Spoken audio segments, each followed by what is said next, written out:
Eh bien, bienvenue à tous pour ce nouveau webinar. On est vraiment ravis de vous accueillir. En plus, premier webinar de rentrée.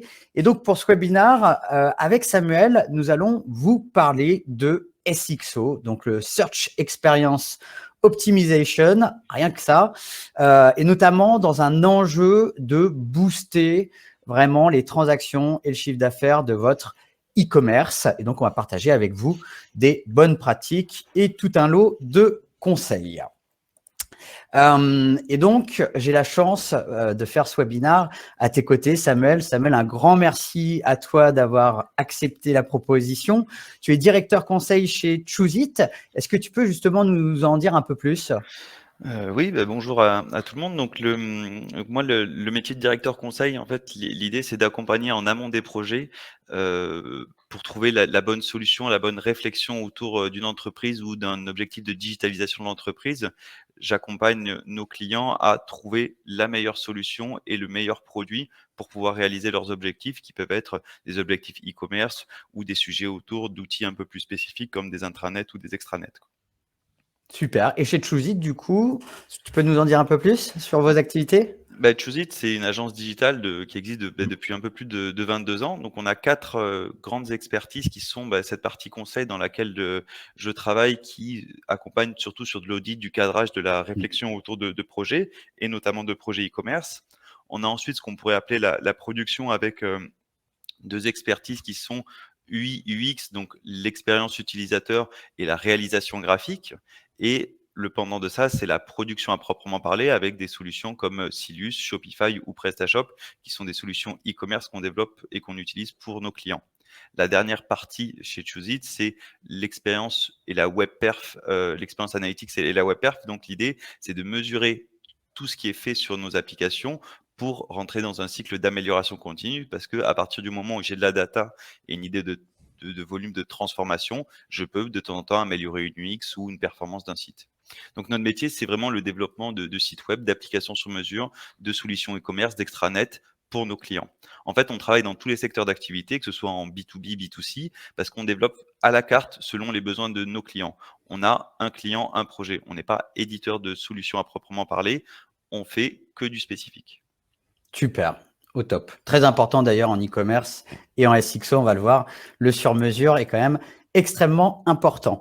Et donc, pour dire 2 mots sur CMJ, pour ceux qui ne connaîtraient pas, globalement, on aide les marques à gagner en visibilité sur le moteur de recherche Google, donc en référencement naturel, grâce à une solution logicielle qui va vous aider tout simplement à optimiser vos contenus pour qu'ils se positionnent mieux en SEO et pouvoir mesurer directement les gains, que ce soit les gains en termes de trafic, mais aussi en termes de chiffre d'affaires, directement dans la plateforme CMJ.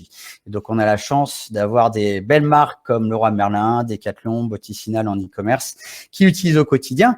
Et donc, si vous êtes PME grand compte, eh bien, n'hésitez pas à aller sur le site de CMJ pour créer votre compte gratuitement et essayer CMJ pendant 14 jours. Et donc, pour démarrer ce webinaire autour du SXO, on voulait partager avec vous 3 premières statistiques. La première, c'est que aujourd'hui, la grande majorité des pages sur le web, hélas, ne captent pas de trafic SEO. 91% des pages. Pourquoi ? Parce qu'elles ne se positionnent pas, notamment en première page sur des mots-clés. Et ça veut dire quoi globalement ? Ça veut dire que potentiellement, demain, vous créez un e-commerce avec 1000 pages, vous aurez potentiellement que 9% de ces pages qui sont efficaces d'un point de vue SEO. Deuxième statistique qui est très intéressante, qui est très récente aussi puisqu'elle provient de la dernière étude du Search Engine Journal, c'est que l'UX, donc l'expérience utilisateur, est considéré comme le chantier prioritaire de 2022 par plus de 2000 experts SEO. Donc ça, c'est un peu la première fois que l'expérience utilisateur devient top one dans les chantiers. Et donc, c'est vraiment un sujet à prendre en compte. Et puis, dernière statistique, souvent en SEO et même en marketing digital, on va mesurer le trafic qu'on capte. Cependant, il faut savoir que potentiellement, vos internautes, notamment 46% de vos internautes, arrivent sur votre site web, mais repartent directement parce qu'ils n'ont pas assez bien compris le service ou le produit proposé. Donc, il n'y a pas que le trafic dans la vie, il y a tout le reste du parcours client qui est très clé. Et donc, le SXO, comme on vous disait, Search Experience Optimization, qu'est-ce que c'est? C'est la fusion d'un côté du SEO, donc le référencement naturel, et de l'autre côté, des meilleures pratiques en matière d'expérience utilisateur. Donc, l'UX, on en reparlera derrière, mais on voit bien que Google prend de plus en plus en compte ces critères UX, notamment avec la dernière update Page Experience. Et donc, en d'autres termes, qu'est-ce que ça veut dire? C'est-à-dire que si tu es SEO, c'est très important que tu penses à l'utilisateur, puisque dès lors que tu vas penser à lui et à lui créer de la satisfaction tout au long de son parcours, et bien là, tu vas aller justement chercher des gains de position Google. Et si tu es UX, eh bien, grâce à la data SEO, eh bien, tu vas pouvoir justement avoir des données chiffrées qui vont te permettre de délivrer une meilleure expérience. Et donc, justement, pour vous illustrer tout ce sujet, on va prendre un cas pratique que tu vas nous présenter, Samuel. Voilà, l'idée en fait est de partir sur ce webinaire sur un fil rouge avec un persona. Donc un persona, c'est mon client type. Alors on peut avoir bien sûr plusieurs clients types sur un site internet, mais dans notre cas, on est parti sur Adeline, qui est une jeune maman de 31 ans et en fait qui souhaite photographier ses enfants. Donc en fait, elle sait pas comment, elle sait pas pourquoi, mais l'idée c'est que elle puisse les photographier. Donc comme vous le savez, en fait, il peut y avoir plusieurs personas avec des âges, des sexes différents et des niveaux d'expertise différentes. Et là, sa connaissance en la matière, elle est assez faible. Elle sait globalement ce qu'elle veut, mais elle ne sait pas comment le faire. Donc, sa question, c'est de savoir, elle sait qu'il y a des appareils photo numériques, qu'il y a des appareils photo, des réflexes, mais elle a entendu aussi parler des iPhones, des Samsung, elle connaît des marques comme Nikon, Canon. Enfin, tout ça, c'est un peu confus pour elle. Donc, elle va aller, en fait, tout simplement dans Google, comme beaucoup d'entre vous. Si tu veux passer à la slide suivante. Donc en fait, notre Adeline, elle va taper plein de requêtes différentes dans Google. Donc toutes ces requêtes, elles n'ont pas forcément le même objectif. Certaines vont être pour comprendre et s'informer autour des appareils photo, et puis d'autres vont voir, comme vous voyez à la fin, pour acheter. À ce moment-là, en fait, elle souhaite pas, au tout début de sa réflexion, elle souhaite pas acheter, elle souhaite se renseigner, elle souhaite savoir quelle est la meilleure utilisation pour comprendre le mieux et savoir quel est le produit qu'elle doit trouver. Donc c'est là que en fait la partie SEO va permettre en fait de vraiment travailler, et il faut vraiment avoir une bonne vision de son parcours client, parce que il va falloir se positionner sur ces différentes requêtes, soit sur un contenu qui est un petit peu plus éditorial pour se positionner sur des requêtes qu'on appelle informationnelles. Donc Google en fait positionne des requêtes informationnelles, il va positionner des articles de blog, des conseils, ce qu'on appelle du contenu édito. Donc on est sur une première typologie de requêtes, et on a ensuite des requêtes qu'on appelle transactionnelles, qui est la dernière, c'est j'ai identifié mon produit et je souhaite l'acheter. Donc c'est pas tout à fait la même action, et l'objectif, ça va être de se positionner au mieux là-dessus. Donc en fait, si tu passes à la slide suivante, on a une répartition des requêtes qui est en général de 80-20, c'est-à-dire qu'on a 80% des internautes qui passent du temps à s'informer et 20% sur de l'achat. Donc l'objectif, ça va être de pouvoir se positionner sur ces deux typologies de requêtes, parce qu'on ne cherche pas à se positionner uniquement sur les 20% d'achat. La partie rédactionnelle est très importante lors de la phase d'information de notre utilisateur, parce qu'on va pouvoir se positionner, donner de la valeur à sa marque. Si je prends un gros acteur du secteur qui sont le site Les Numériques, que peut-être certains d'entre vous connaissent, ils font beaucoup d'articles de fond sur des comparatifs produits pour aider l'internaute à trouver le bon produit. Et en fait, tout ça, c'est dans une partie informationnelle sur lequel derrière on peut avoir des possibilités d'achat, mais ils positionnent leur marque et ils se positionnent sur toute cette partie informationnelle avec un objectif derrière de transformation, puisque vous avez souvent de l'achat derrière avec une conversion, des liens vers des sites X ou Y d'e-commerce. Donc c'est très important en fait d'avoir une bonne vision de son parcours utilisateur pour pouvoir le capter dès le début de sa réflexion et pas uniquement quand il va passer à l'achat. D'ailleurs, un conseil que je peux donner, c'est imaginer pour votre site e-commerce, si vous faisiez vous transposiez ça à une boutique réelle, là, c'est comme Adeline, elle va à la Fnac, elle va voir un conseiller, elle lui pose plein de questions pour mieux comprendre quel appareil elle est censée acheter. Et donc, en e-commerce, il faut vraiment prendre cette posture de dire, OK, moi, mes conseillers, en fait, c'est des conseillers digitaux, mais sous forme de contenu. Donc, vous êtes là aussi pour, bien entendu, vendre des produits, mais aussi apporter du conseil. Et ça, c'est très clé de l'avoir en tête en e-commerce, puisque souvent en e-commerce, on pense beaucoup transactionnel, mais plus vous remontez le parcours client, et plus vous allez créer justement de la satisfaction visiteur. Et donc ça, typiquement, c'est notamment du SXO. Et justement, pour vous le prouver, eh bien, on voulait vous lancer un quiz avec Samuel. On prend deux marques, je pense tout le monde les connaît, hein, Leroy Merlin d'un côté, Decathlon de l'autre. Selon vous, pour chacune de ces marques, Leroy Merlin, combien de contenus conseils ils ont créé, et Decathlon, combien de contenus conseils sur le sport ils ont également créé. Ce que je vous propose, c'est de répondre directement dans le chat en donnant un chiffre pour Leroy Merlin et un autre chiffre pour Decathlon. Donc, mettez les deux réponses d'un coup et comme ça, on va voir ensemble dans le chat qui se rapproche le plus. Hein. C'est un peu en mode juste prix, juste pour se donner quelques idées. Alors, on a du 1500, donc ça tape directement très, très haut par Thomas. On a Thibaut, 2000 pour les deux. Emmanuel, 250. Emmanuel 100. Il y a beaucoup d'Emmanuel. Valérie, 500. Ah, il y a Jean-Pierre, 5000. Ok, 3000, 2500, 1500, 7000. Alors, on a quand même des écarts types qui sont extrêmement forts. C'est très intéressant puisque il y a eu des propositions à 100 et je vois des propositions à 7000. Alors, je vais vous donner la bonne réponse. Alors, on en voit quand même quelques-uns qui sont gourmands. J'avoue, je suis assez impressionné. Donc, la bonne réponse, c'est 1750 pour Leroy Merlin et 2000 pour Decathlon. Alors, c'est des chiffres qui sont très hauts, hein, parce qu'un contenu, faut savoir que en général, c'est au minimum un jour de travail quand on prend l'ensemble des actions, notamment d'intégration, la rédaction, bien entendu. C'est minimum un jour, mais selon la taille de l'entreprise, ça peut vite devenir plusieurs jours de travail. Donc, c'est déjà énorme, justement. Mais comme on peut voir, eh bien, ces marques leaders, eh bien, elles ont investi en contenu, notamment pour apporter du conseil, notamment pour acquérir plus de visiteurs, donc plus de notoriété, et notamment, du coup, ça aide à deux choses, devenir une marque top of mind, ça c'est un premier aspect, mais également, eh bien, aspirer, entre guillemets, du trafic, créer de la préférence de marque et générer directement du business à partir de ces contenus informationnels. Et juste pour info, c'est pas écrit dans cette slide, mais là, on parle en termes de valeur de trafic CPC vers ces contenus, on parle de plusieurs centaines de milliers de dollars mensuels captés par ces contenus quand on compare la valeur de trafic CPC AdWords, je veux dire. Donc, c'est vraiment un investissement, mais avec des différents retours sur investissement. Et l'idée, c'est qu'on va, alors on va quand même citer potentiellement un gagnant. Alors, il y a beaucoup de réponses, mais j'avais vu 2000 pour les deux, donc c'était assez proche. J'arrive pas forcément. Il y a Thibaut qui était très très proche. Il y a Thomas avec les 1500 également. Donc bravo à ceux qui étaient très proches pour le quiz. Et donc là, on va vous livrer des conseils sur 4 axes pour améliorer le SXO de votre site web avec une vision très e-commerce.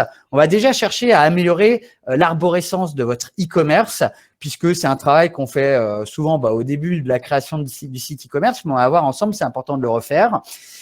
Ensuite, on va chercher depuis la SERP à attirer davantage de clics, parce que Adeline, on le voyait, hein, elle recherche beaucoup de requêtes Google. Donc, le SXO, le parcours client, se passe directement dans la SERP. Ensuite, on va garantir une bonne vitesse de chargement et on va faire en sorte de satisfaire l'utilisateur au maximum sur son site e-commerce. Et si on remplit ces 4 gros axes, eh bien, on aura directement de meilleurs résultats. Et donc, on va commencer par le premier, donc l'arborescence de votre site e-commerce, qui est très souvent un sujet très complexe, très casse-tête, parce que en e-commerce, on a des arborescences qui sont beaucoup plus importantes et plus techniques à gérer, je dirais, qu'un petit site vitrine, très clairement. Et donc, pour améliorer l'arborescence de votre e-commerce, eh bien, l'idée, c'est qu'on va déjà choisir un univers produit. Par univers produit, j'entends quoi? J'entends par exemple Leroy Merlin, ils vont vendre des abris jardins, ils vont vendre également des barbecues. C'est 2 univers qui sont différents, avec des personas différents, des parcours différents. Donc là, on va en choisir un déjà. Et donc pour cet univers produit, on va lancer une étude sémantique pour identifier tous les mots-clés recherchés par l'audience. On va ensuite catégoriser justement ces mots-clés pour derrière améliorer son arborescence de site e-commerce, notamment identifier les gaps, donc les pages qui nous manquent dans notre site. quand on rentre dans le détail, qu'est-ce que ça veut dire? On va déjà, la première étape, lancer une étude de mots-clés. Alors ça, en général, vous le faites avec un href, SEMrush. Pour ceux qui ne connaîtraient pas, l'idée, c'est quoi? C'est on rentre le mot-clé appareil photo en entrée. On identifie qu'on a 82 000 mots-clés, justement, qui représentent un volume de recherche global de 700 000 recherches mensuelles. Et donc, ces 82 000 mots-clés, en fait, eh bien, ça vaut de l'or. Pourquoi? Parce que grâce à la data SEO, on sait comprendre ce que recherche l'audience. Donc ça, en marketing, c'est vraiment très clé. On comprend mieux son persona, on sait ce qu'il veut, on sait ce qu'il recherche. Et du coup, ça peut même permettre d'améliorer son business, puisque si je vois qu'appareil photo Polaroid, c'est très recherché, alors que je ne vends pas ces produits-là, peut-être que je vais me dire, ah, ça vaut peut-être le coup. Donc ça, c'est très clé. C'est comme une étude de marché. Et donc ensuite, on va catégoriser ces 82 000 mots-clés pour justement identifier des grandes catégories. On va peut-être voir qu'il y a potentiellement 1000 mots-clés autour du réflexe et que ça fait un volume total de 43 000 recherches mensuelles. Et donc, on va pouvoir ensuite justement sous-catégoriser ces mots-clés, parce que là, on peut voir qu'on a des types d'appareils photo, donc réflexe, compact, instantané, mais on a aussi les marques, on a aussi les accessoires qui sont très recherchés et également les conseils. Donc là, ça permet d'identifier ces grandes familles et derrière de se dire, ah bah déjà, tiens, j'ai peut-être oublié une marque, j'ai peut-être oublié un type d'appareil photo, ou alors j'ai choisi le mauvais mot-clé, la mauvaise sémantique, et clairement, très souvent, j'ai également oublié certains conseils. Donc ça, faites-le parce que nous, très souvent, sur les sites e-commerce qu'on accompagne chez SMJ, on voit il manque toujours en fait des catégories et des sous-catégories. Et ça, c'est très important puisqu'on passe à côté du trafic. Et donc là, justement, Samuel, tu vas nous donner des conseils justement sur cette partie plus UX. Dans la réflexion, en fait, lors d'un cadrage d'un projet, il faut vraiment se positionner en tant qu'utilisateur, donc notre fameux persona. Parce qu'en fait, souvent, vous êtes expert de votre produit, vous avez des critères de choix ou de sélection qui sont différents en fait de votre utilisateur. Lui, il découvre un petit peu le produit et il n'a pas tout à fait les mêmes choix. Cette partie data SEO, en fait, elle est primordiale pour orienter l'utilisateur, créer votre arborescence. Quand j'entends arborescence, c'est à la fois tout le contenu, comment il est structuré, mais aussi le menu de navigation. Et il faut vraiment rester en tant que votre persona parce qu'on peut créer des entrées qui sont pas forcément les marques des produits parce que ça a peu de valeur pour mon utilisateur, mais lui, il a plutôt des entrées par usage, par exemple l'appareil photo pour le sport ou pour les enfants. Donc, il y a ce menu de navigation qui doit être orienté en fonction de vos utilisateurs et pas uniquement des éléments du produit. Dans un projet e-commerce, en fait, ce qui fonctionne bien, c'est un moteur de recherche avec pour des utilisateurs avertis. Donc, je travaille un moteur de recherche un petit peu sympa avec une gestion de synonymes, un live search où quand je commence à taper, j'ai mon produit. Et on a aussi des navigations dirigées qui sont avec une catégorisation. Donc, on rentre plutôt dans un tunnel jusqu'à arriver à une liste de produits. Donc, sur le conseil et les différentes façons de faire de la recherche, on a ce qu'on appelle la recherche à facettes. Donc, l'utilisateur il connaît son produit, il est plutôt en train de segmenter en fonction de la fraîcheur d'un produit, ses dimensions ou la marque. C'est très classique en fait dans du e-commerce, mais il faut bien le faire. On va le voir juste après avec un exemple. L'autre possibilité, c'est de faire un moteur de guidance ou d'aide au choix.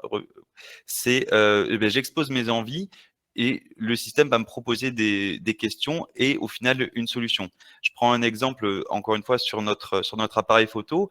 Lorsque vous voulez de l'usage, on va faire un tunnel d'achat dirigé avec une aide au choix. Donc, je pose différentes questions et l'objectif, c'est que le système lui dise, voilà l'appareil, voilà le produit qui correspond à 98% à vos attentes. C'est exactement comme tu le disais tout à l'heure, Nicolas.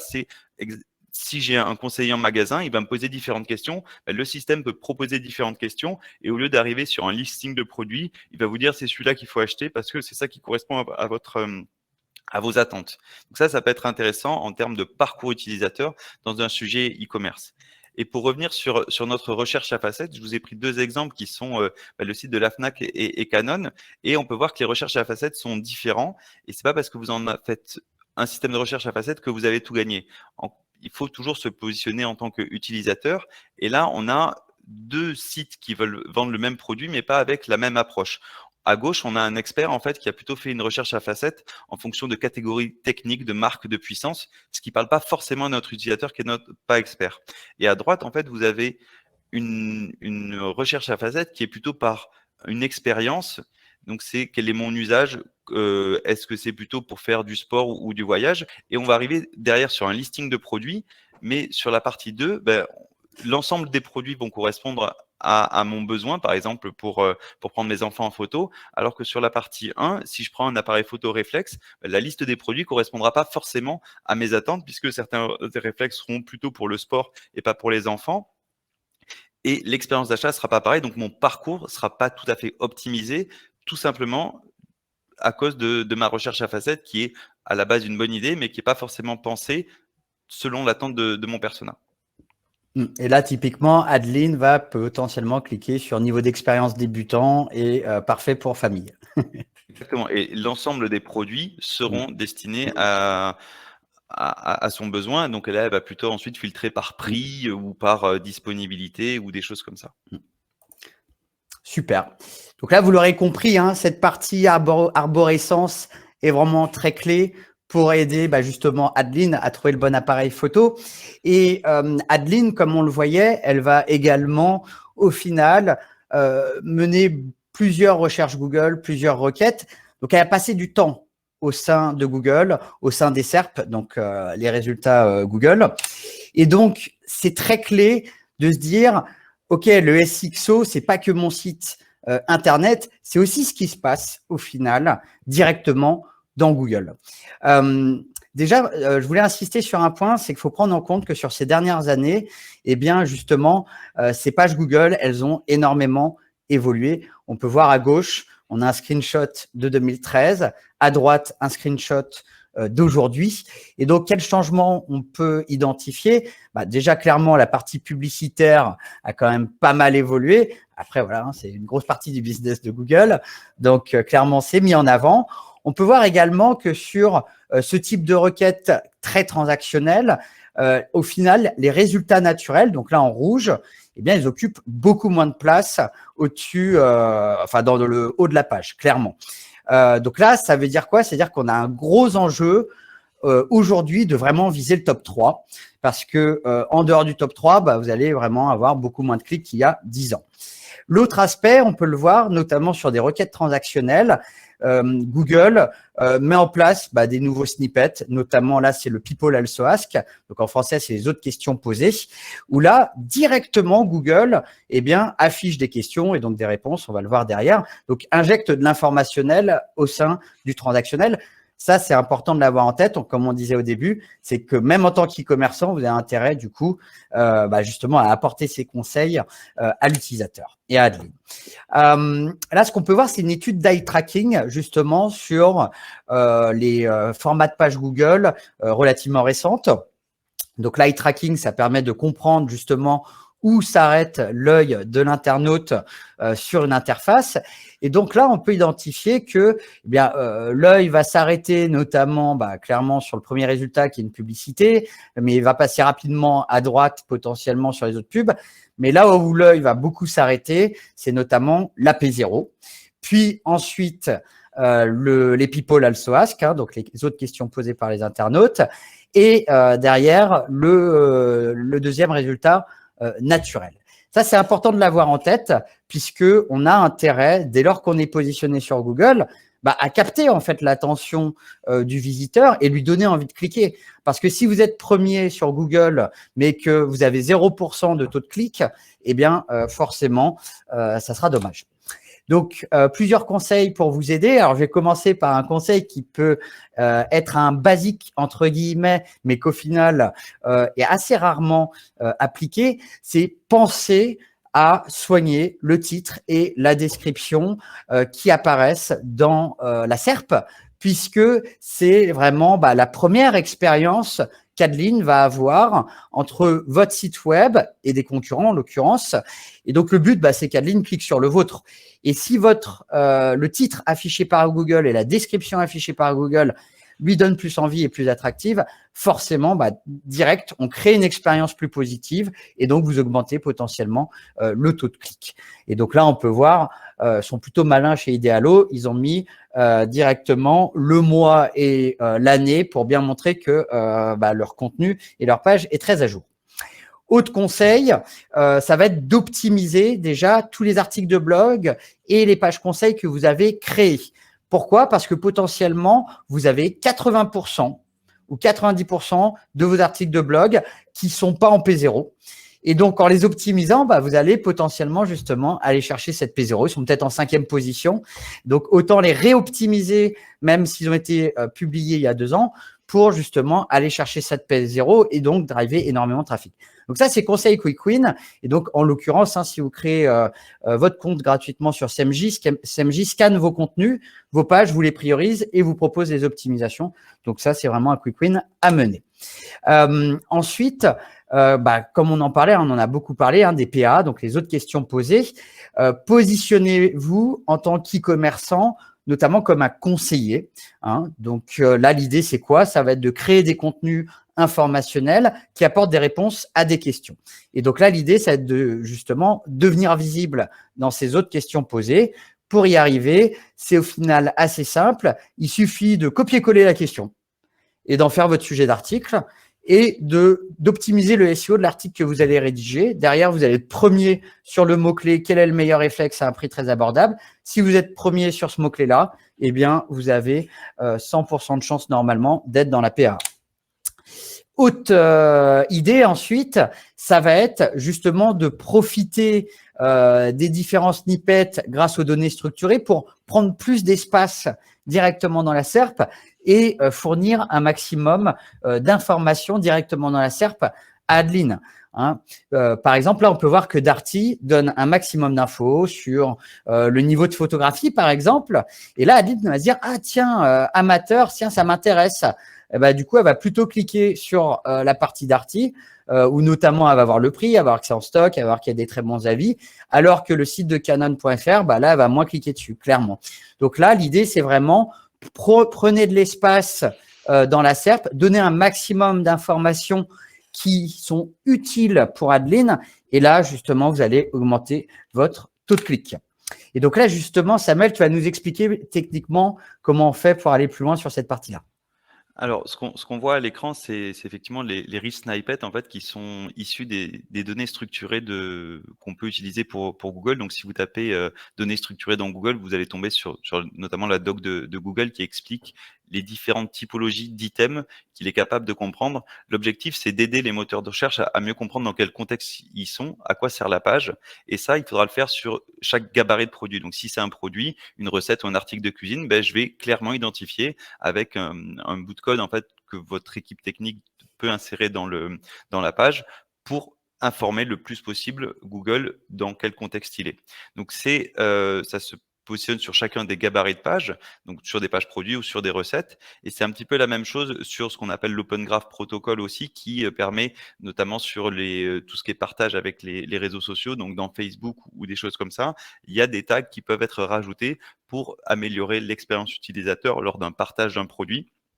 Donc tout ça, c'est des données qui sont un petit peu techniques, mais pas tant que ça pour vos développeurs, qui permettront d'améliorer à la fois votre affichage dans les résultats de recherche ou dans le partage sur les réseaux sociaux. Et de manière un peu plus globale aussi, toutes ces données structurées, en fait, on peut les mettre sur des produits, mais on peut le mettre sur une vision globale d'une entreprise, ce qui va apparaître dans ce qu'on appelle le knowledge graph de Google, qui est en haut à droite, où il va essayer d'agréger en fait toutes les données autour d'une entreprise. L'idée, c'est que plus vous lui indiquez clairement mon logo, l'URL de ma page Facebook, Google, en fait, il analyse, il recentralise toutes ces données, il les agrège tout ensemble et ça vous permet, lorsqu'on tape soit le nom d'une entreprise ou d'un produit, d'avoir une fiche un petit peu plus précise et plus descriptive de votre entreprise.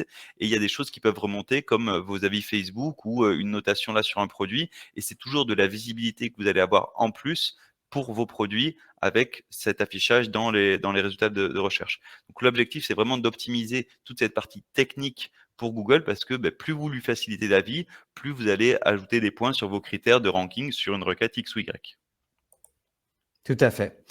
Et ensuite, on pourrait se dire, ah bah tiens, c'est bon, Adeline a cliqué sur notre site web, elle nous a trouvé dans Google, une fois, deux fois, trois fois, on pourrait dire c'est gagné.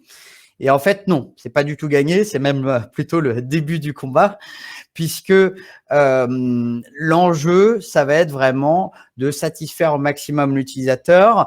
Et je pense qu'on en a tous entendu parler, mais on va le répéter, surtout qu'il y a quelques nouveautés sur le sujet. La première étape, c'est le chargement de la page. Et ça, c'est un sujet qui est très clé. Pourquoi? Parce que Adeline, selon le temps de chargement de votre site e-commerce, eh bien, potentiellement, elle va, si le site charge en 5 secondes, eh bien, potentiellement, elle va juste pas du tout rester sur le site, elle va repartir, elle va pas acheter, elle va même être insatisfaite. Et donc, là, on a quelques chiffres clés à avoir en tête. Chaque seconde de chargement sur un site e-commerce perdait 7% de taux de conversion, 11% de pages vues par session, 16% de satisfaction client. Donc, autant dire que si votre page, eh bien, elle se charge en 5 secondes ou en 10 secondes, eh bien, c'est pas folichon. Donc là, c'est très clé d'avoir ces chiffres en tête, puisque là, on parle de business, mais on parle également de SEO. Hein. Donc c'est là où on voit que les sujets expérience utilisateur en SEO sont de plus en plus importants, puisque Google lui-même pousse ce sujet, notamment à travers la nouvelle mise à jour Page Experience, hein, dont le déploiement s'est terminé sur mobile récemment hein, et a commencé mi-juin, et où Google a introduit des nouveaux critères UX, notamment les Core Web Vitals. Et donc là, vous avez 3 critères qui sont pas forcément les plus simples à comprendre, hein, on va pas se mentir. Vous avez le LCP où, en résumé, le sujet, c'est quand Adeline arrive sur votre page, eh bien, globalement, les gros éléments au-dessus qui s'affichent dans l'écran, au-dessus de la ligne de flottaison, est-ce qu'ils se chargent vite ou pas pour qu'elle puisse rapidement voir quelque chose, je dirais, sur son écran. Ensuite, le first input delay, ça va être Adeline clique sur le bouton, par exemple, acheter, mais s'il se passe 3 secondes avant que le site web réagisse, notamment à cause des JavaScript, eh bien là, elle va pas être contente. Et puis après, on a le cumulative layout shift. Ça nous est tous arrivé, hein, notamment sur mobile. On clique sur un résultat, on arrive, on veut cliquer sur un lien, mais en fait, entre-temps, eh bien, le layout de la page s'est déformé parce qu'une grosse image a chargé et du coup, le bouton où on cliquait a bougé au moment où on voulait cliquer. Hein, donc là, le sujet, c'est de créer de la stabilité visuelle. Et donc ça, c'est important à prendre en compte. Hein. Google, de plus en plus, pousse ces sujets UX, notamment au sein de son algo. Et donc ça, c'est très récent. Et Samuel, justement, tu vas nous donner des conseils techniques sur le sujet. En fait, ce qu'il faut vraiment avoir en tête, c'est que Google pousse ces informations parce qu'il souhaite que l'expérience utilisateur depuis une recherche vers un site internet soit le mieux. Donc, il va plus ou moins bien vous positionner dans le moteur de recherche avec notamment ces critères-là. Donc, pour la vitesse de chargement, c'est assez standard et il faut voir avec les équipes techniques, c'est d'éviter de charger des ressources qui sont inutiles. Pour charger une Google Maps sur l'ensemble de votre site internet alors qu'elle est présente que sur la page de contact ou sur une page de détail produit, c'est des ressources inutiles chargées sur toutes les pages et ça ralentit le temps de chargement. Il y a aussi une question d'hébergement qui peut être vue avec des solutions de CDN pour avoir un point de connexion plus proche de chez vous. Et il y a d'autres éléments de minification de CSS pour charger le plus rapidement des ressources. Mais l'objectif, c'est de voir avec les équipes techniques qu'est-ce qui est nécessaire et qu'est-ce qui n'est pas nécessaire sur la page. Sur le temps pour réaliser une action, ça reste un petit peu, de toute façon, tout ça, c'est très lié, ça va avec le volume de ressources à charger, mais il y a peut-être encore une fois des outils tiers qui peuvent être qui peuvent ne pas être chargés ou minifier au maximum tout ce qui est justement JavaScript ou éléments qui apparaissent sur la page pour que l'utilisateur puisse directement utiliser votre site web. Et dans le même esprit, sur la stabilité visuelle, on parlait des tailles des images, mais qui intervient aussi sur la partie vitesse de chargement. Charger la bonne image avec le bon média, ça paraît tout à fait banal, mais en fait, c'est pas le cas. Et il faut que si je suis sur un mobile, une tablette ou un ordinateur, je puisse avoir le média le plus adapté parce que je dois le télécharger à chaque fois. Ça prend de la bande passante, donc du temps de chargement. Effectivement, on peut déstructurer les pages. C'est un petit peu la même chose sur les polices ou tout ce qui est interaction. Donc, c'est vraiment l'équipe technique qui doit prendre un petit peu à bras le corps ces éléments-là parce qu'ils vont vous permettre de vous positionner de quelques positions sur une requête X ou Y parce que Google prend ça vraiment en compte, quoi. Oui, d'ailleurs, ce qui est très intéressant quand même, c'est que Google, de plus en plus, arrive à mettre et même à inventer des sortes de métriques qui représentent l'expérience utilisateur. Donc, c'est quand même ultra intéressant. Puis, il en met de plus en plus. Donc, je rappelle, l'enjeu de Google, c'est aussi d'être le meilleur moteur de recherche. Pour être le meilleur moteur de recherche, c'est proposer les meilleurs résultats. Et le meilleur résultat, ça passe forcément par cette notion d'expérience utilisateur. Donc ça, c'est vraiment à suivre comme tendance. Et c'est pour ça qu'en SEO, ça fait partie maintenant des chantiers ultra prioritaires. Et c'est là aussi qu'on revient effectivement sur cette page expérience, c'est que je vous invite sur votre site web à connecter la Search Console de Google, et Google évalue en fait toutes les métriques qui sont relatives à l'expérience, donc ce qu'on a vu avec ces Core Web Vitals. Et pour chacune des URL, en fait, il va vous envoyer un scoring et des critères qui vont plus ou moins bien vous positionner. C'est principalement sur les appareils mobiles. Donc, dans tous ces critères, il y a ces tailles de chargement, enfin tout ce qui est Core Web Vitals, mais il y a bien entendu tout ce qu'on a vu avant en termes de sémantique, en termes de contenu, bien entendu, parce que l'objectif, encore une fois, et la grande, on va dire, peur de Google, c'est se dire, en fait, les résultats que j'ai dans Google en première, deuxième, troisième position correspondent pas à mes attentes. Je vais changer de moteur de recherche. Donc, eux, leur expérience utilisateur, elle est vraiment autour de ça. Donc, suivez ces pages et vraiment leur importance dans le parcours d'achat. L'objectif, c'est de pouvoir les améliorer. Si vous avez des pages qui correspondent pas aux attentes de Google et qu'elles ont une vraie valeur dans votre parcours d'achat, il va falloir les travailler, les optimiser, ce qui va vous permettre d'organiser votre travail. Ouais, tout à fait. D'ailleurs, là, on est sur un screenshot plutôt avec un bon exemple. 95% du site e-commerce a des URL rapides, donc très joli score. Par contre, moi, j'ai vu certains exemples où c'était 2%, 3%. Donc, allez voir ce chiffre pour vraiment comprendre dans votre Search Console, est-ce que vous êtes plutôt dans le positif ou le négatif, quoi. Et après, l'autre point, c'est d'aller regarder un petit peu aussi ce que font vos concurrents, parce qu'il y a plein d'outils en ligne. Là, on vous en présente un pour regarder les corps vitals sur les projets de vos concurrents. N'hésitez pas à taper leur URL équivalente à la vôtre sur une catégorie de produits pour regarder comment ils sont positionnés, quels sont les scorings sur lesquels ils sont bons et ils ne sont pas bons, pour pouvoir vous aussi vous améliorer. Ces critères, ils impactent votre ranking, ils impactent votre parcours utilisateur, donc de manière intrinsèque, la transformation. Vous allez investir beaucoup de temps sur du SEO, sur de l'UX. Il faut que la transformation soit la plus efficace possible, et forcément, vous êtes en face d'autres personnes qui font un petit peu la même chose. Donc, allez regarder ce qu'ils font en termes d'UX, en termes de positionnement, en termes d'articles, pour aussi aller vous positionner. Ça ne veut pas dire de copier-coller ce qu'ils font, mais de regarder leur expérience et d'en tirer les meilleurs avantages. Et là, on peut voir d'ailleurs qu'il y a pas mal de sites web qui ne passent pas en fait sur cette requête le test des Core Web Vitals. Donc là, maintenant, on va parler d'engagement visiteur. Alors, c'est une partie très importante également et d'autant plus importante. Une fois qu'Adeline, c'est bon, la page s'est affichée. Bien là, on a quelques millisecondes pour lui donner une bonne impression et qu'elle se dise « Ah oui, j'ai trouvé ce que je cherchais, ça m'intéresse, je reste ». Et ça, cette partie-là, il ne faut pas la sous-estimer. Donc, elle se mesure notamment à travers le taux de rebond, parce que vous aurez beau, pareil, avoir beaucoup de trafic. Si vous avez 90% de taux de rebond sur vos articles ou sur vos pages catégories produits, c'est forcément du business qui est perdu. Donc, ce qui est important d'avoir en tête, c'est notamment, là, on va vous donner des conseils, notamment pour les articles et les catégories produits. Et sur la partie articles, ce qui est important d'avoir en tête, c'est que Adeline, elle va arriver sur la page et ce qu'elle va faire, c'est elle va scanner en scrollant avec son œil, elle va regarder les différents H2, H3 qui sont visibles directement dans l'article de blog. Donc là, par exemple, on va prendre l'exemple où Adeline a recherché à prendre la photo sur Google, elle clique sur un article et donc elle scanne les H2 qui sont présents dans cet article, et si ces H2 lui plaisent pas, elle repart direct. Si les H2 lui plaisent, parce que du coup elle se dit « Ah tiens, ça correspond exactement aux infos que je cherchais », et bien là, elle va rester.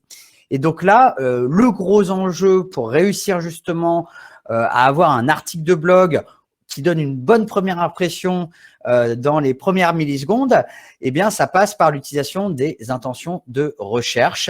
Les intentions de recherche, c'est quoi? C'est tout simplement par rapport aux mots-clés apprendre la photo, eh bien, on va détecter des univers de mots-clés qui sont importants d'avoir dans son contenu sous forme de H2 ou de H3.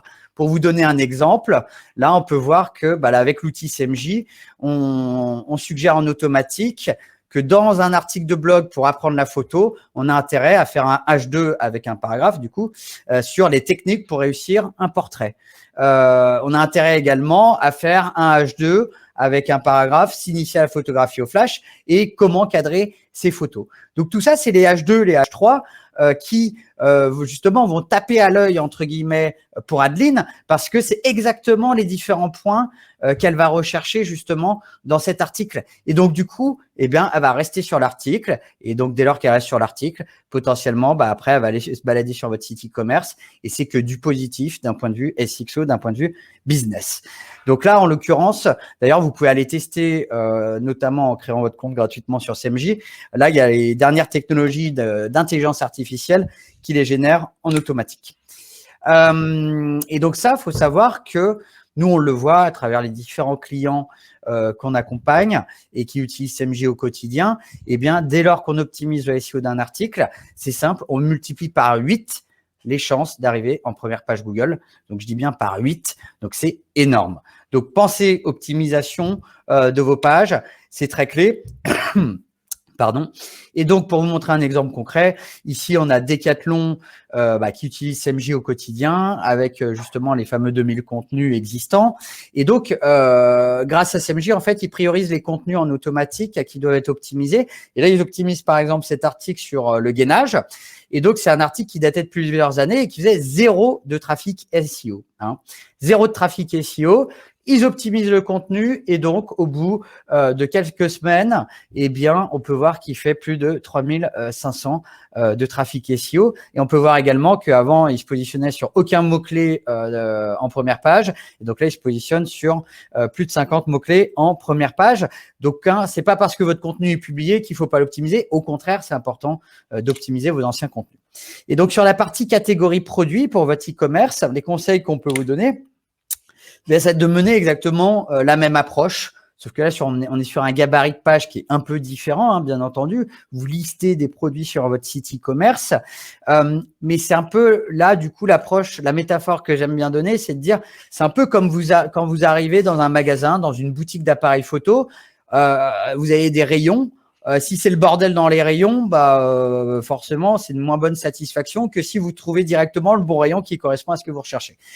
Là, c'est le même principe sur votre catégorie e-commerce et c'est là où on voit que la data SEO va nous aider pour de l'UX. Là, on peut voir que, par exemple, quand on tape dans CMJ appareil photo réflexe Nikon, qui correspond du coup à l'analyse de la page dédiée catégorie produit réflexe Nikon, eh bien, on peut voir qu'on valide certaines intentions de recherche, mais que d'autres ne sont pas validées. Ces intentions de recherche, quand on les analyse et qu'on les prend, on peut les catégoriser. C'est un peu comme quand je disais au début du webinaire, on catégorise les mots-clés. Là, c'est un peu le même principe. On voit qu'on a différents modèles de Nikon Reflex, on voit qu'on a différents usages, on voit qu'on a des conseils qui sont attendus par l'audience et on voit également qu'il y a des accessoires qui sont attendus. Ça, c'est ce qu'attend votre audience. Donc, dès lors que votre audience attend ça, on a intérêt à lui donner, à lui mettre en avant. Et donc, au lieu d'avoir une page catégorie qui fait que lister des produits, on va peut-être penser à améliorer, je dirais, le modèle, le layout de cette page, notamment en proposant les modèles très attendus de l'audience, mais aussi alors, les produits forcément, mais aussi les usages. C'est-à-dire, tiens, je cherche des Nikon pour professionnels ou des Nikon pour le sport. Je cherche aussi des accessoires spéciaux réflexe Nikon et je cherche également des conseils autour des réflexes Nikon, comme les tests du dernier réflexe, c'est quoi le Nikon pour débuter, quel Nikon pour justement la photo portrait ou la photo animalière. Tout ça, en fait, vous avez intérêt à lui mettre en avant dès lors que c'est très recherché sur Internet et du coup, vous allez apporter plus de satisfaction à votre utilisateurs. Et pour vous montrer un exemple justement de notre client ADPM qui optimise ces différentes catégories produits justement grâce à ses intentions de recherche dans CMJ, on peut voir que là, ils ont tout simplement doublé le trafic vers cette catégorie produit et on est plutôt sur des très gros chiffres en termes d'acquisition. Et donc là, Samuel, tu vas nous donner justement des conseils UX pour aller encore plus loin. Ce qu'il faut effectivement voir, c'est que ce SXO, c'est continu, c'est un effort qui est global. On ne fait pas uniquement son référencement ou son UX, c'est un combo qui est global. Imaginez, vous faites un super site et puis en fait, c'est la cata sur mobile. Donc, tout l'effort que vous allez faire en acquisition de trafic, il va être détruit par une expérience utilisateur qui va être mauvaise. Dans le même esprit, en fait, vous faites un site qui est très optimisé en termes de PEF, qui est extrêmement rapide, mais il n'y a aucun article, aucun travail de SEO. Vous allez avoir une machine de guerre, mais pas de trafic dessus.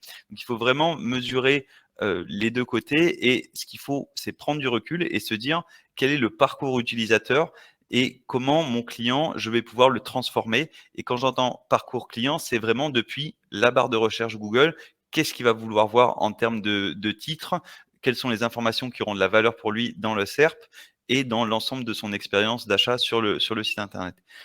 Je vous ai fait j'ai récupéré une page en fait qui est la page produit idéale pour mon persona. Donc encore une fois, je regarde qui est mon utilisateur principal sur cette page-là et je réfléchis au mieux ma landing page, mon gabarit de listing de catégories et de produits, comme on vient de le voir juste avant, ou ma page produit en elle-même. Ce qu'il faut vous dire, c'est que l'utilisateur, il vous connaît pas et sur une page, vous pouvez avoir un bon SEO et il va arriver directement sur votre page produit.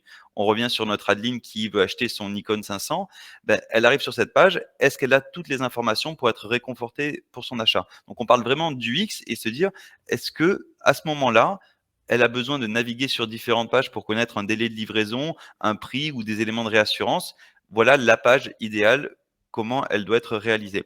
Et il ne faut pas que vous hésitiez à demander à des utilisateurs un petit peu premium ou des gens que vous connaissez de leur montrer la page et de leur demander d'expliquer à haute voix quelles sont les questions qu'ils ont. Et comme ça, vous pouvez ajuster dans un objet avec une vision d'amélioration continue. J'ajoute des avis utilisateurs, un délai de livraison qui n'était pas présent.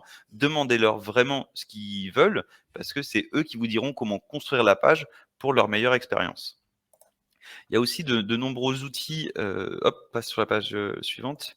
Il y a de nombreux outils qui permettent de comprendre l'utilisation de votre site internet sans forcément le demander à votre utilisateur.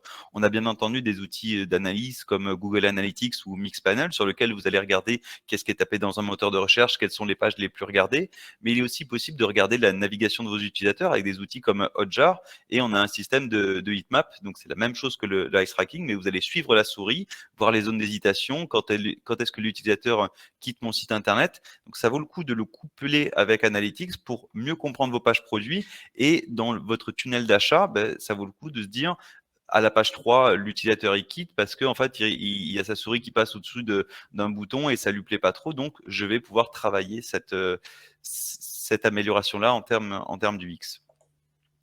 Et derrière, ce que je vous invite aussi à faire, c'est quand vous lancez un produit ou une promo ou tout simplement vous changez votre page d'accueil, c'est le demander à des internautes ce qu'ils en pensent et est-ce qu'ils comprennent bien ce que je fais. Vous avez des sites internet comme Usability Hub qui permet de faire ce qu'on appelle le 5 second test. Donc l'idée, c'est que vous proposiez de voir une page pendant 5 minutes, enfin pendant 5 secondes.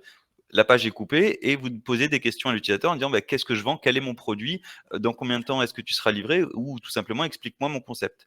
Parce que vous avez sûrement déjà cliqué sur une publicité ou sur un lien, vous êtes arrivé sur un site et vous avez dit je ne sais pas ce que c'est, je ne comprends pas, je ferme la page. Donc encore une fois, tout l'effort qui est fait d'acquisition, il est réduit à néant parce qu'en fait votre baseline n'était pas très claire. Donc, ce qu'il faut, c'est vraiment demander à des utilisateurs parce que c'est eux qui ont la vérité, parce que c'est vraiment eux qui vont vous donner les infos. Et le petit plus sur Usability Hub, c'est que vous allez poser des questions et de temps en temps, ça va être un internaute, enfin un testeur qui va vous dire en fait, votre produit, c'est ça que vous faites et c'est lui qui va vous donner votre vraie baseline alors que vous la cherchez depuis plusieurs mois, vous ne savez pas très bien expliquer votre produit. C'est lui qui va vous la donner et puis vous pouvez le retester. Vous testez en quelques minutes et vous relancez une deuxième batterie de tests et vous regardez si l'utilisateur comprend mieux. Donc tout ça, ça améliore cette expérience utilisateur, cette compréhension du produit et encore une fois, votre transformation qui va derrière.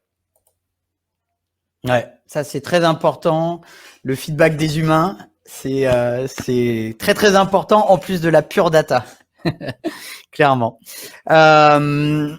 Alors pour conclure, on espère que là ces différents conseils justement vous auront donné des idées pour aller chercher à améliorer le SXO de votre site e-commerce. Avec Samuel, du coup, on vous a préparé une fiche plan d'action en mode checklist guérilla pour la rentrée, pour que vous puissiez aller chercher directement les gains et planifier du coup tout ce qu'on a partagé comme astuce dans votre roadmap. Donc pour la faire rapide, mais en gros choisissez un premier univers produit à focaliser. Vous dispersez pas sur 50 univers produits. Commencez par un, parce que c'est en focalisant qu'on va chercher un maximum de résultats. Après voilà, travaillez vos personas, réalisez l'étude sémantique, modélisez votre parcours client, améliorer l'arborescence côté e-commerce, créer les pages qui manquent notamment, ou optimiser celles qui targetent mal les mots-clés, améliorer le temps de chargement, améliorer les gabarits de page grâce aux intentions de recherche. Alors, je voyais qu'il y avait une question sur comment on trouve les H2 à positionner dans ces pages. Donc ça, c'était les données de SEMJ que je montrais. Donc, vous pouvez créer du coup un compte gratuitement, un essai gratuit de 14 jours sur SEMJ pour justement scanner votre site e-commerce. C'est gratuit. On va améliorer du coup ensuite justement l'expérience grâce à de l'A/B testing, des pages produits, des pages listing, produire des nouveaux contenus informationnels. Ça, vous l'aurez compris, dans le parcours d'Adeline, c'est très clé qu'on l'informe et qu'on aide qu'on lui apporte des conseils. Une fois que vous avez fait tout ça sur un univers, vous mesurez les gains. Et là, normalement, vous avez des gains à tous les niveaux. Vous allez pouvoir le montrer à votre boss, à votre direction, et derrière, attaquer les autres univers a priori. Et donc, ce sera un cercle vertueux où tout le monde sera content dans votre e-commerce. Donc, un beau plan d'action à mener. Et derrière, voilà, on espère vraiment qu'on vous a apporté des bons conseils. C'est important pour nous de recevoir votre feedback. Donc, on vous a préparé un petit formulaire. Et quand je dis petit, c'est 5 clics maximum qui se remplit en 2 minutes. On va juste vous demander de remplir ce formulaire. Il est partagé directement dans le chat. Ça prend 2 minutes. Derrière, on va répondre à vos questions qui sont dans l'onglet questions. Donc, vous avez juste en 30 secondes, 2 minutes, donner votre feedback. En plus, vous allez pouvoir télécharger directement les slides et le fameux plan d'action directement dans ce formulaire. Et en plus, via le formulaire, en envoyant le formulaire, il y a une surprise qui vous attend. Et nous, ça permet d'identifier qu'est-ce que vous avez bien aimé, qu'est-ce que vous avez moins bien aimé, qu'est-ce que vous aimeriez qu'on développe davantage pour les prochains webinaires. Donc voilà, c'est très important qu'on ait votre feedback. On est user-centrique, donc c'est une forme de SXO qu'on s'applique à nous-mêmes avec Samuel pour le coup. Donc on va attendre quelques secondes que vous remplissiez ce formulaire. Et puis après, on va pouvoir passer aux questions. Et d'ailleurs, Samuel, je t'invite à aller voir les questions. On va regarder. Vous pouvez également voter pour les questions pour ceux qui auraient déjà fini de remplir le formulaire et à en rajouter si vous avez besoin. Et ensuite, on va en choisir plusieurs. On va répondre pendant 5 minutes à ces questions. Donc, j'espère que tout le monde a pu remplir le formulaire. Donc là, on va attaquer les questions. On a une question de Bruno. Quel est le mieux pour les contenus SEO et l'UX entre les avoir sur son site principal ou les avoir sur un blog en sous-domaine? Donc Samuel, je propose, on répond à la fois partie SEO et partie UX, si ça te va. Sur la partie SEO, c'est une question qui revient tout le temps. C'est un peu même une des questions principales. C'est est-ce que mes contenus édito, est-ce que je les mets dans un répertoire /blog? Est-ce que je les mets dans un sous-domaine blog point? La réalité, en fait, c'est que le sujet, c'est pour moi en tout cas, d'un point de vue très personnel, il n'y a pas d'impact dès lors que le maillage interne est identique des deux côtés. Ça, c'est pour moi un point qui est clé. Techniquement, en sous-dossier, en général, ça veut dire que vous utilisez le même CMS potentiellement. Et donc, en général, c'est plus simple de garder le même maillage interne. En sous-domaine, mais ça fonctionne très bien en sous-domaine, dès lors qu'on met bien le maillage interne depuis le nom de domaine principal. Donc, pour moi, c'est plus une histoire de maillage. Après, dès que le maillage est bon, pour moi, il n'y a pas de sujet d'un point de vue SEO.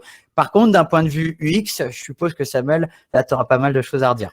Si on parle de transformation pure, l'idée c'est d'avoir l'ensemble des choses dans le même parcours de parcours utilisateur. Donc j'aurais plutôt l'avis de dire de tout mettre sur le site principal, dans le sens où je suis en train de lire mon contenu et que ce soit en termes de charte graphique, d'organisation de menus, ça va être la même chose. Parce que ce que vous allez souvent avoir, c'est que vous allez avoir une solution A pour la partie e-commerce et une solution B pour la partie blogging à proprement parler.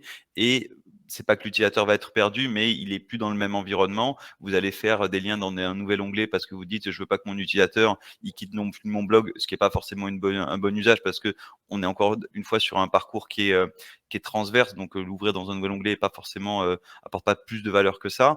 Moi, mon conseil un peu brut là, ce serait de conserver l'ensemble du parcours sur le même site internet pour lui permettre de revenir en arrière et de faire tout son parcours avec son panier, de naviguer sur le site avec un objectif de transformation derrière. Super. Alors ensuite, on va avoir une question d'Arnaud. Avez-vous des recommandations SXO spécifiques pour un site e-commerce B2B, qui est un sujet très tendance d'ailleurs, j'ai remarqué en ce moment, de plus en plus d'entreprises B2B se mettent à l'e-commerce. Samuel, est-ce que toi, tu vois des conseils justement sur cette partie-là? Alors, il y a un premier sujet d'exposer le catalogue produit parce que quand on est en B2B, de temps en temps, il y a tout ce qui est prix qui ne sont pas affichés. Vous pouvez ne pas afficher un prix si besoin que l'utilisateur soit connecté, mais surtout laisser le catalogue accessible parce que c'est un point d'entrée intéressant en termes de SEO à proprement parler.